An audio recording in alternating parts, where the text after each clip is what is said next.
네, 우리는 여러분 이번 주간 특별 새벽 샘터 기도회로 나아가면서 시편 23편의 말씀을 한 절씩 이렇게 보고 있습니다. 꽤나 잘 알고 있었던 말씀이고 읽을 때마다 은혜를 받은 말씀이기도 하고 또 내가 좋아하는 말씀이기도 한데 이렇게 말씀을 전하거나 또 들은 적은 없었던 것 같아요. 말씀 한 절 한 절씩을 가지고 말씀을 들은 경우 저도 말씀 준비하다 보니까 잘 알고 있는 말씀이었음에도 불구하고 한 절 한 절 가운데 이렇게 깊은 의미가 또 있었구나라고 하는 사실을 깨달으면서 말씀의 은혜가 더 깊게 임하는 그런 시간인 듯합니다. 여러분 시편 23편의 저자가 있잖아요. 누구예요? 다윗입니다. 너무나 잘 아는 사람이잖아요. 그리고 이 다윗은요, 우리가 구약의 사람을 볼 때마다 많이 나오는 사람이죠.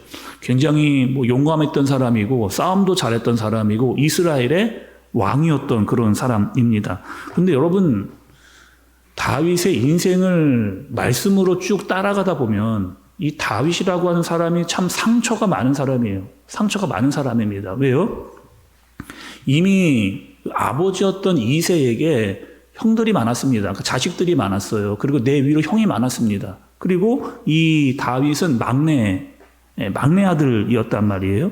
그리고 아버지에게나 형에게나 인정받지 못한 그런 아들이고 동생이었습니다. 사무엘이 왔을 때를 한번 생각해 보세요. 사무엘이 왕을 세우려고 이새의 집에 왔습니다. 그리고 이새의 집에 와서 아들 한 명 한 명씩 다 나오게 해라 라고 이야기를 했어요. 그리고 그 아들을 다 봤다, 이렇게 다 왔다라고 이야기를 했습니다. 그리고 사무엘이 이렇게 묻잖아요. 이새에게 아니 아들이 더 없느냐, 이거 말고 더 다른 아들이 있느냐라고 했을 때 그때서야 아들 하나가 더 있는데 그 아들은 지금 양을 치러 나갔습니다 라고 완전히 이 눈밖에 별로 기억조차 못하는 그런 아들이었고 동생이었다는 거죠. 또 다윗은요 여러분 꽤 오랜 시간 사울에게 미움을 너무 오랫동안 받았잖아요. 골리앗을 죽였습니다. 그리고 골리앗을 죽이고 사람들이 다 이목이 다 다윗에게로 갔어요. 이것을 시기한 사람이 누구예요? 사울입니다. 죽도록 믿고 싫었고 결국에는 어떻게 했느냐? 사울이 다윗을 죽이려고 단창을 던지잖아요. 그것을 피해서 도망가기를 시작했습니다. 그리고 여러분 사울을 피해서 다윗이 도망다닌 지 거의 한 13년 정도의 시간을 보내게 되는 거죠. 집에서도 인정을 제대로 못 받았어요. 그리고 사울에게 13년 동안, 그러니까 이 다윗의 어린 시절은 거의 사랑도 못 받고 또 누구에게 쫓겨다니는 그런 인생을 살게 된 겁니다. 여러분 이거 다윗 얘기니까 이렇게 생각하시지만 여러분 한번 생각을 해보세요. 누가 나를요 진짜 집요하게 미워하고 싫어하고 쫓아다니는 그런 일들, 여러분 한 달만 나를 정말 미워하고 싫어하고 집요하게 힘들게 하는 사람이 나를 쫓아다니면 이 마음이 다 망가지거든요. 스트레스가 어마어마한 겁니다. 여러분 직장에 또 가정에 또 사업장에 나를 정말 힘들게 하고 어렵게 하는 사람이 나에게 있다라고 생각을 해보세요. 그것만큼 힘들고 어려운 일이 없다는 겁니다. 그렇다면 여러분 다윗은요 어린 시절에 이렇게 지냈고 또 13년 동안 그렇게 어려움을 당했으면 그 마음 가운데 자존감이 많이 떨어져야 되는 게 여러분 사실이에요. 그리고 복수심으로 가득 차야 되는 것이 일반적인 것이라고 볼 수 있습니다. 내가 왕이 되기로 했는데 내가 왕만 되기만 해봐라, 이것들 가만두지 않겠다, 이거 아니겠어요? 내가 왕이 되기만 하면 나를 괴롭히었던 놈들 다 싸그리 하나씩 다 없애버리겠다라고 그런 마음을 충분히 가질 수 있는 사람이 바로 이 다윗이라고 하는. 그리고 여러분 다윗이 사울을 죽일 수 있는 기회가 2번이나 있었습니다. 아니 내가 나를 정말 이렇게 미워하고 싫어하고 집요하게 따라오는 그 사울을 죽일 수 있는 기회가 2번이나 있었다니까요. 근데 그 2번 다 사울을 죽이지 않았습니다. 사람들이 다 죽이라고 해서 옆에서 그냥 죽여라 그 힘들게 하면서 이게 저를 찬스니까 죽여버려라 라고 이야기했는데 다윗은 사울을 죽이지 않은 거죠. 그럼 여러분 왜 다윗은 그렇게 할 수 있었을까? 어떻게 그 마음이 그렇게 무너지고 자존감이 떨어지고 힘들고 어려울 수 있는데 그의 마음은 어떻게 그렇게 날마다 좀 살아날 수 있었을까? 오늘 말씀에 여러분 정답이 있잖아요. 3절의 말씀에 뭐라고 기록되어 있느냐? 내 영혼을 소생시키시고, 내 영혼을 소생시키시고. 여러분, 소생이라고 하는 뜻이 이런 뜻이에요. 되살아나다는 뜻입니다. 되살아나다, 되찾게 되다, 재생되다, 새롭게 되다, 회복되다, 구출되어지다. 이런 뜻이 무엇이냐면 소생이라고 하는 그런 뜻이에요. 다윗이 어린 시절을 힘들게 보내고 사울에게 쫓겨 광야의 시간을 보내고 있는데 나의 목자는 하나님이라고 하는 이 사실을 다윗이 의치를 아는 거죠. 그분이 나를 새롭게 하고 그분이 나를 되살리고 그분이 나를 다시 구출해서 살리는 이런 경험들을 다윗이 할 때마다 계속 마음이 무너지지 않고 살아나는 경험을 누가요? 다윗이 하는 거죠. 소생이라고 하는 말에 여러분 반대의 뜻이 있습니다. 소생의 반대의 뜻은 절망하다.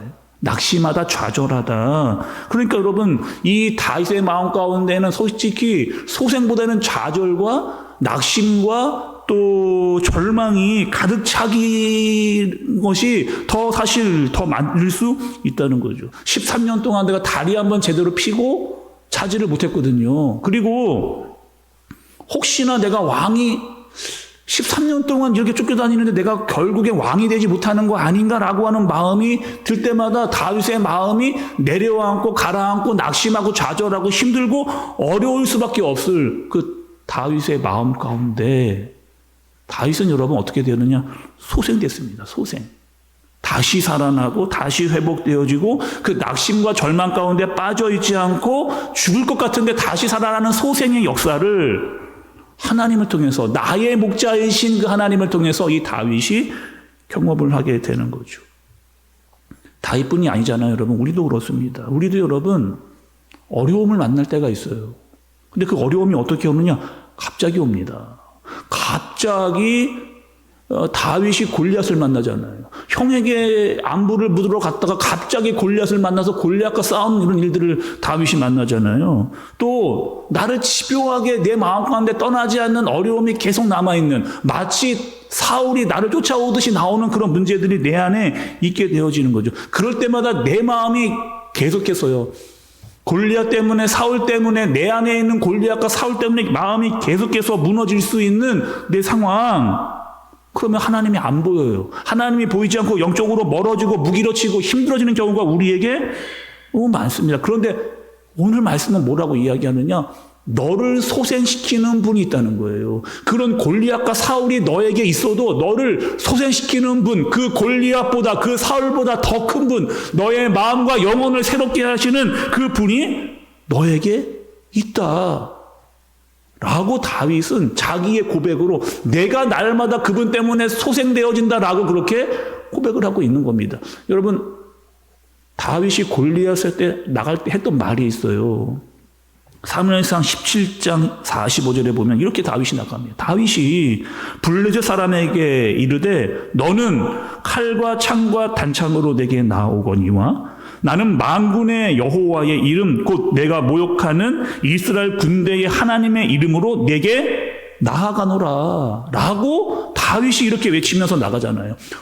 골리앗은 나에게 칼과 단창과 또 칼로 나에게 나오는데 나는 세상의 무기로 나가지 않고 만군의 여호와의 이름으로 내가 너에게 나간다 라고 그렇게 선포하며 나가는 다윗을 볼 수가 있습니다. 누구는 여러분 저에게 이러더라고요. 목사님, 내 안에도 골리앗이 있다는 거예요. 골리앗이 눈에 보이는 앞에 있는 골리앗이 아니고 내 안에 골리앗이 있다는 겁니다. 누구는 남편이 골리앗이라고 이야기합니다. 남편은 또 누구는 또 아내가 골리앗이라고 이야기를 해요. 누구는 직장 상사, 누구는 내 자녀들, 누구는 내 사업장, 거기가 내 골리앗. 그래서 그 골리앗에 여러분 가면 나는 늘 작아지고 위축되어지고 작아지는, 늘 낙심하고 힘들어지고 마음이 어려워지는 그런 일들이 있다는 거예요. 그때 그러한 골리앗을 만날 때마다, 그러한 사울을 만날 때마다 어떻게 하라는 거예요? 만군의 여호와의 이름으로 나아갈 때 너를 소생시키시는 분이 있다. 반드시 너의 영혼과 마음을 새롭게 하고 너를 다시 일으켜 세우시는 분이 있다라고 하는 사실을 잊지 말고 담대하게 나아가라고 하는 말씀을 다윗이 자기의 고백으로 하나님께 드리고 있는 겁니다. 한 번은 그 방송에서 다큐를 봤습니다. 어떤 다큐였느냐? 대형 기획사에서 이 아이돌을 이렇게 키우는 그런 다큐였어요. 여러분, 아이돌이 이렇게 딱 픽됐다고 해서 바로 스타가 되는 게 아니잖아요.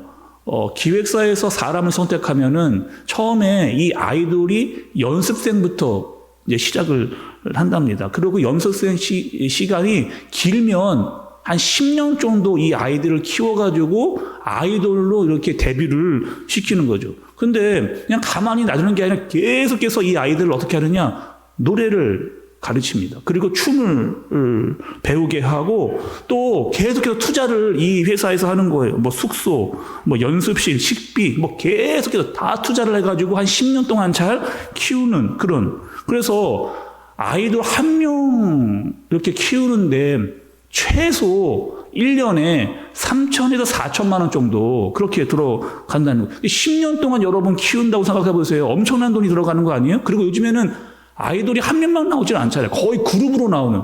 그러니까 이 기획사에서 엄청난 돈을 투자해서 그 그룹과 애들을 내는 거죠. 반대로 그 연습생들은 어떤 마음을 가지고 있냐? 빨리 데뷔하고 싶은 거예요. 빨리 현장으로 나가서 빨리 내가 스타가 되고 싶은 마음이 있다는 겁니다. 그런데 기획사에 절대로 그들을 그냥 내보내지 않고 계속해서 오랜 시간 동안 그러니까 이런 거죠. 무대만 딱 올라가면 그냥 자연스럽게 노래가 나올 수 있을 정도로. 또 노래만 나오지 않으면 자연스럽게 춤이 나올 수 있도록 완전히 그 노래와 그 춤이 나에게 배서 내가 올라가기만 하면 자동적으로 이렇게 행동할 수 있도록 그렇게 기획사가 사람을 키워서 데뷔를 시키는 그런 다큐를 제가 이렇게 본 적이 있거든요. 또 저희가 여러분 그 구약의 말씀을 보면서 좀 궁금한 점이 있었습니다. 어떤 궁금한 점이냐? 하나님 이스라엘 백성들을 아니 어떻게 40년 동안이나 광야에 둘 수가 있습니까? 원래 여러분 이 출애굽을 해서 가나안까지는요 10일이면 갈 수 있는 거리예요. 또 10일에서 15일이면 갈 수 있는 아니 40일도 아니고 40개월도 아니거든요. 40년을 하나님께서 그 광야에서 하나님 왜 이 사람들을 뺑뺑이를 계속해서 돌리는가? 근데 잘 생각을 해보니까요, 이런 겁니다. 뭐냐면, 하나님께서 가나안 땅에 그냥 들여보내지를 않는 거거든요. 철저히 준비시키고, 철저히 훈련시켜서, 하나님의 말씀으로 말미암아 가나안 땅에 들어가서, 가나안 땅에서 하나님의 사람으로 살 수 있도록 끊임없이 계속해서 뭐 하는 거예요? 그 광야라고 하는 훈련장에서 하나님께서 계속 먹이고 입히면서 그들을 훈련시키는 것을 볼 수가 있는 겁니다. 여러분, 제가 말씀드린 적이 있는데, 이 신명기라고 하는 말의 의미가 있잖아요. 신명기 뜻이 뭡니까? 이 신자가 여러분 새로운 신자가 아니라니까요. 신자가 여러분 계속된다는 신자예요. 계속 반복하다라고 하는 신자예요. 그리고 명은 명령입니다. 그리고 기는 기록될 기예요. 그러니 내가 이미 너에게 했던 이야기를 계속해서 반복해서 명령으로 기록된 대로 지키게 해라. 어디서? 광야에서 이것들을 다 계속 돌면서 너희에게 이것이 너의 삶으로 드러날 수 있도록 그렇게 훈련하고 계획해서 가나안 땅으로 들여보내는. 그래서 가나안 땅에 들어가면 어떻게 하는 거예요? 반자동적으로 하나님의 말씀대로 살아갈 수 있도록 하나님이 그들을 계속 훈련시키고 연습시키고 광야에서 한 것들이 가나안 땅에 나타날 수 있도록 하나님은 그렇게 하시는 겁니다. 하나님이 원하시는 게 뭐예요? 하나님이 그 가나안 이스라엘 사람들에게 원한 게 뭐예요? 가나안 땅에 들어가면 너희는 어떻게 살라는 거예요? 하나님의 사람, 가나안 땅에 이미 사람들이 있었습니다. 블레셋 족속들이 있었어요. 그런데 너희는 블레셋 사람들과 같이 살지 말고 그 세상에 빠져 살지 말고 너희는 어떻게 살라는 겁니까? 너는 하나님의 사람으로, 너희는 이스라엘 백성들은 하나님의 민족으로 살아라 라고 하나님께서 계속해서 훈련을 시키는 거죠. 또 여러분, 하나님께서 원하시는 길은 의의 길이잖아요. 죄인으로 살기 원하지를 않고 하나님은 의인으로 살기를 원하시는 겁니다. 그래서 하나님이 어떻게 했느냐? 우리에게 엄청난 투자를 했어요. 어떤 투자예요? 어떤 투자입니까? 자기의 아들을 보내서 자기 아들을 죽이고 우리를 의인 삼는 엄청난 대가를 지불하고 우리를 의롭게 만들었단 말이야. 그러니 너희는 의인으로, 가나안에 들어가면 너희는 의인으로 그렇게 살아라 말씀을 하시는 거죠. 세상에서 여러분 자꾸 우리에게 낙심과 좌절을 줍니다. 골리앗과 사울을 만나요. 근데 너희는 죄의 종으로 살지 말고 너희는 어떻게 하라는 거야? 너희는 의의 종으로 살아라라고 하는 이 메시지가 구약으로부터 신약까지 쫙 이어져서 계속해서 우리에게 말씀을 하시는 겁니다. 로마서 6장 17절 18절의 말씀 여러분 같이 한번 읽어볼게요. 로마서 6장 17절 18절의 말씀 함께 보겠습니다. 읽어보겠습니다. 같이 시작. 하나님께 감사하리로다. 너희가 본래 죄의 종이었더니 너희에게 전하여 준 바 교훈의 본을 마음으로 순종하여 죄로부터 해방되어 의의 종이 되었느니라. 아멘. 원래 우리가 죄의 종이었는데 우리가 죄의 종이었고 낙심과 좌절과 어려움 가운데 빠질 수밖에 없는 그런 종이었는데 이제는 어떻게 하는 거예요? 죄에서 해방되어져서 너희가 의의 종이 되었느니라. 나고 누가요? 하나님께서 우리에게 말씀을 해주신 겁니다. 베드로전서 2장 9절도 볼게요. 베드로전서 2장 9절의 말씀에 같이 이것도 읽어보겠습니다. 시작. 그러나 너희는 택하신 족속이요 왕같은 제사장들이요 거룩한 나라요 그의 소유가 된 백성이니 이는 너희를 어두운 데서 불러내어 그의 기이한 빛에 들어가게 하신 이의 아름다운 덕을 선포하게 하려 하심이라. 아멘. 뭐라는 거예요? 하나님께서 너희를, 그러니까 우리를 어떻게 했어요? 택하신 족속으로 왕같은 제사장으로 거룩한 나라로 그의 소유된 백성으로 너희를 선택해서 불렀다는 거예요. 한마디로 뭐예요? 너희를 의인 삼아서 너희를 의인으로 말미암아 죄 가운데 내버려 두지 않고 거룩한 빛에 들어가게 하나님께서 하셨다. 그러니 너희는 어떻게 살라는 거예요? 더 이상 죄인으로 살지 말고 너희는 의인으로 살라. 내가 너희를 택하고 너희를 제사장 삼고 왕같이 세웠으니 그렇게 살라 말씀을 하시는 겁니다. 그래서 우리가 여러분 세상에 살면서 낙심과 근심 가운데 빠지지 않고 우리가 의인 되었으니 의인으로 말미암아 살아가면서 주님으로 말미암아 우리의 몸과 마음과 영혼이 날마다 소생되어질 수 있는 능력이 하나님께 있다라고 하는 사실을 우리에게 말씀해 주십니다. 특별히 중요한 것은 뭐냐면요. 이 모습을 누가 보여주시는 거예요? 이 모습을 누가 보여주시는 거예요? 예수님께서 이 땅에 오셔서 그 모습을 실제로 우리에게 보여주시는 거예요. 내가 먼저 그 길을 가겠다는 거예요. 내가 그 의의 길을 내가 먼저 가겠다는 겁니다. 세상에서 예수님이 얼마나 많은 아픔이 있었어요? 얼마나 많은 배신을 당했습니까? 얼마나 많은 채찍에 예수님이 맞으셨어요?